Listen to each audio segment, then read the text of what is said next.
Woo! How's it going, guys? Mark Orem here, Orem's Forum, coming at you guys today. It's been a couple days since I've been on. The other day, I was on the One Pride a podcast with a couple good guys. Micro Mike, Trexel, Gridiron Blitz, the Dern, Noble. If I'm missing some guys, I'm sorry.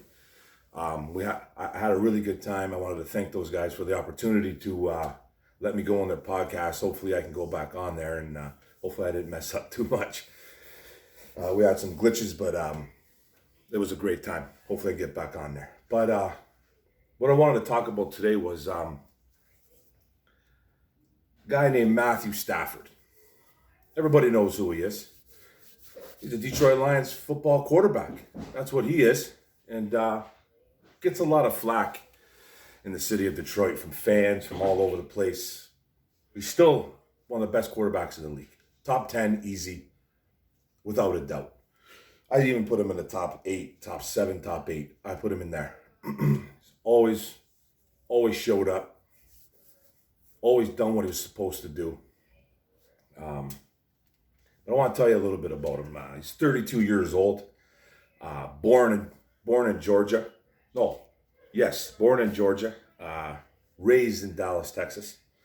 Went to the University of Georgia and had a really, really good college career there, and ended up getting drafted first overall by the Detroit Lions in 2009. He was All-American at University of Georgia 2008. Did a lot of good things at Georgia. He went rivalry games. He went 6-3 in rivalry games and perfect 3-0 in bowl games as a team. Remember, it's all about team. He did all that. Then he got drafted by the Lions. Now this guy's got so many accolades that it's really hard to talk about because the one thing that's missing in his life is that playoff victory. In the 3 playoff games, I believe, right off the jump, if I can remember, three playoff games. Played well for the most part in all of them. Lost all 3. But what he's missing on his resume is a playoff win. Now, he needs to get that victory. He needs to get that victory for him to be more established by a lot of people. A lot of people just want more out of him. And I totally understand it. I totally do. So do I. I want that win too, but we got to surround him with talent. And that's not a bad thing. That's not a bad thing because he's never really had crazy talent around him besides Calvin Johnson. Okay? There's a lot of players you can say that he's been around that were supposed to help that just never really did. And then it comes to the point where people say, well, if he's so good, why can't he up his game? Well, he's done that in the past. He's up people's games. He really has. Guys like Titus Young, who came in as a rook, played really well the first couple of years. And then we all know what happened to Titus. Titus had mental issues.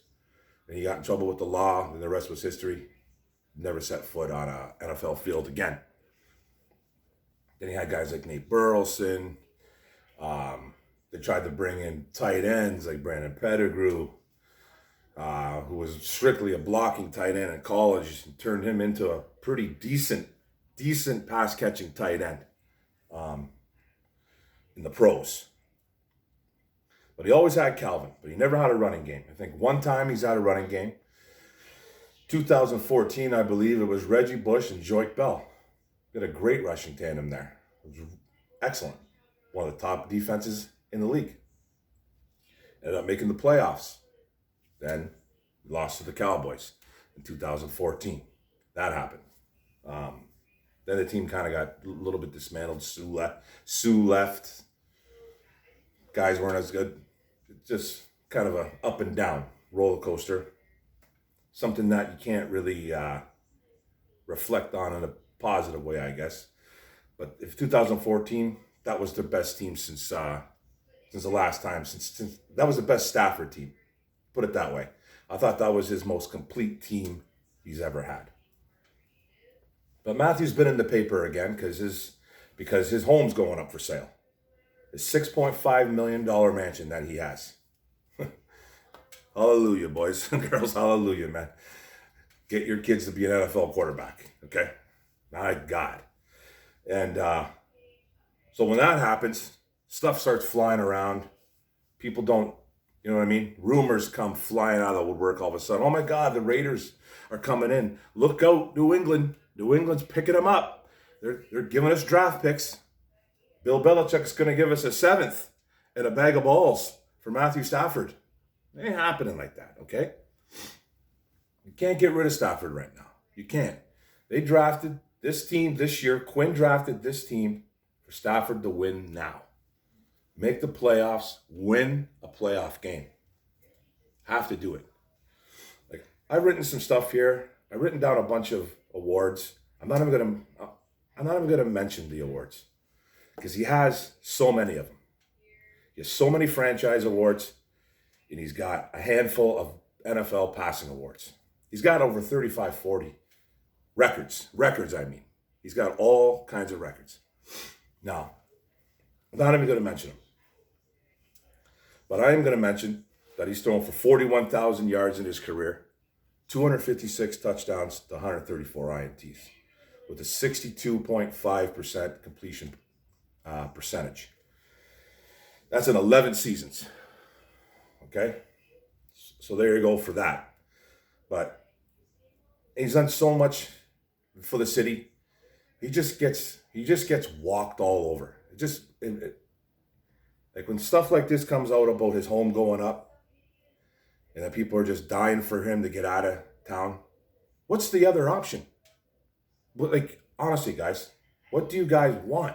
What do you want? If we don't have anybody else, you want Chase Daniel? You want to just throw in the towel and say, okay, we'll throw in Chase, and it's what? It's tank for Trevor now? It's tank for Trevor Lawrence? No. His team is built now, especially offensively. This is Stafford's team. He's going to run this team, and they are in playoff mode. They have to be. But I'm going to say a quote from Kelly Stafford, because the rumors come once it goes up, like once his house goes up, the rumors come flying. So this is from Kelly Stafford on Instagram. I'll read it right now. This is no speculation needed. That's how it starts. No speculation needed. We're about to have our 4th child, and I personally do not want to live on a lake or have a pool with 4 children under the age of a little over 3 years old. So that is the reason that it's on the market. Stamp it, throw it away. That's what it's about. Okay? Raiders ain't swooping in. Bill Belichick is not rowing his boat to the Detroit Lions. He's not coming to take away Stafford. Jacksonville's not on the clock. They're not giving us nothing. Who else was supposed to be in the mix? I've heard 3 or 4 teams. So everyone needs to calm down. Stafford's going nowhere. He's put his blood and guts on this field for Detroit fans. And we don't appreciate him enough. We really don't. We really don't. He's not the problem on this team. He's not the problem, and he hasn't been for a long, long time. He's had a couple bad years. He's had a rough road here. He has, okay? But he hasn't had crazy weapons besides Calvin Johnson. You know what I mean? Like who? Nate Burleson, like Titus Young, like I said. You know what I mean? Like now, last few years, Marvin Jones, Kenny Galladay, carry on if you can stay healthy. Now you got DeAndre Swift. Now you got a tight end and TJ Hawkinson and maybe Hunter Bryant. You're starting to build the O-line. They're young, but you're building something there for them. There really is no more excuses now. There really is no more excuses. And I hate using the excuse train, But he really hasn't had anything. But now he does. He finally does. And no, you don't have to have someone at every single position. I'm not saying that. But man, Lions fans, come on, boys and girls. Let's go. You have to seriously consider the the players he's had around him. Okay? You have to consider it. You have to consider it. He's never really been the problem. He's had one phenomenal defense in 11 years, right? He's had a couple good offenses. I'm not going to say that, but his defense for the most part has been horrible. Look at last year. 31st overall at the bottom of the barrel. They were horrific. I think they've improved this year on their defense. So something should happen there. But my whole point is Stafford's going nowhere. Okay? Especially not this year. Next year, maybe. Who knows? I'm sure his cap hit will be much lower next year. But as of now, it's gigantic if they get rid of him right now. It's like over $20 million, the cap hit. And they have like $25, $30 million to spend right now. So he's not going anywhere, ladies and gentlemen. So let's go. Honolulu blue and silver forever, baby. All right? Boom.